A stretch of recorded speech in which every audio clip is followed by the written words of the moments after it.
I don't quite know how to approach this video and I'm quite nervous about it, so bear with me. There's a lot that I'm not comfortable talking about for an array of reasons, but I shall be linking to more information and more blogs and master posts and videos in the description should you want to find out more. For those of you that don't know, I am sad and ashamed to be the one to tell you that certain video makers here on YouTube have been accused of sexually abusing members of their audiences. It's a huge abuse of the position they held as a content creator, and it's a huge misuse of the power they had that came with having a large audience. It's just an all-round disgusting thing to do, whether you're on YouTube or not. I sincerely apologise that I'm not comfortable enough to name names in this video and talk about those accused in this video.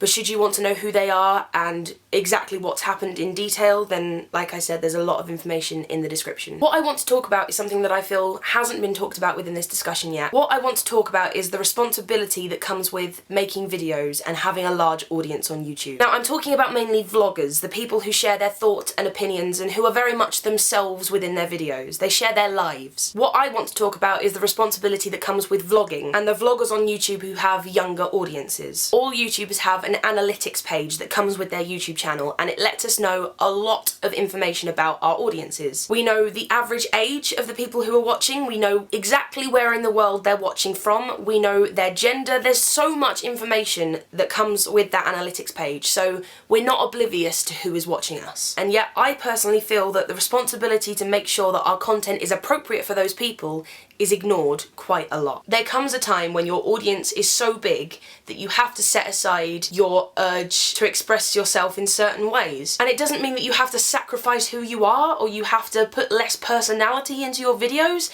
It just means that you've got to think about other people. The way I always think about it is, if there's a movie that's rated 18 and a 15-year-old wants to watch it, they can't, because it's rated 18. The group of people who made the movie sat down one day and said, this movie's got explicit language, scenes of a sexual nature, a lot of violence, therefore we don't want anyone under the age of 18 watching it because it's just not appropriate for them. On TV, you have Watershed, which is where you can't swear or show anything remotely sexual or violent after 9 PM, because that's when most kids have gone to bed. On YouTube, there is no such rating. Everything is there for everyone to watch whenever they want to watch it. There are people on YouTube who have much older audiences, but there are those of us who know that our audience is between the ages of 13 and 17.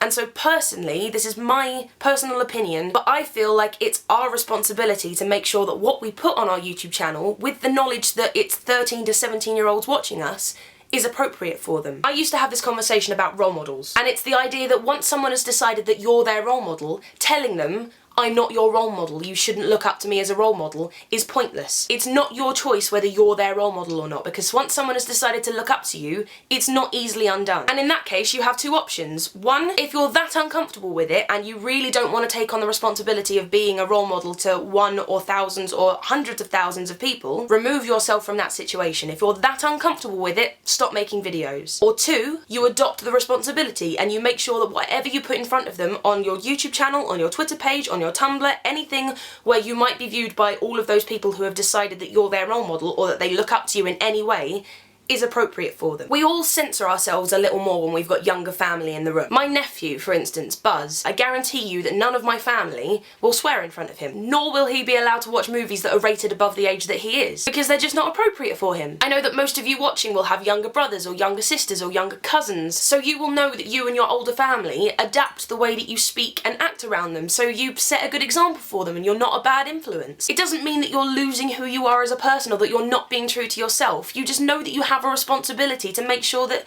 you don't influence them in a bad way. It's the responsible thing to do. So I don't understand why it's different on YouTube. Just because us vloggers don't know our audiences personally and we don't know you by name and you're not our family and you're not related to us, it doesn't mean that we have the sudden right to bombard you with explicit language or images or ideas. This whole video is just the way that I feel about it. I'm not saying that everyone else has to feel exactly the same way. Everyone is different, everyone has different opinions and different thoughts, and this is just mine. And I just wanted to make it known. And you know, it's not like I'm against swearing or I'm against movies that have violence or scenes of a sexual nature. One of my favourite movies is Sleepy Hollow and people get their heads chopped off in that. But there's no way I'm showing it to Buzz before he's 15 because it's rated 15. It's just, that's just how it is. I hope you're all taking care of yourselves, and please go to the description for all of those links and all of the information. should you want to know more. And I hope you're all okay.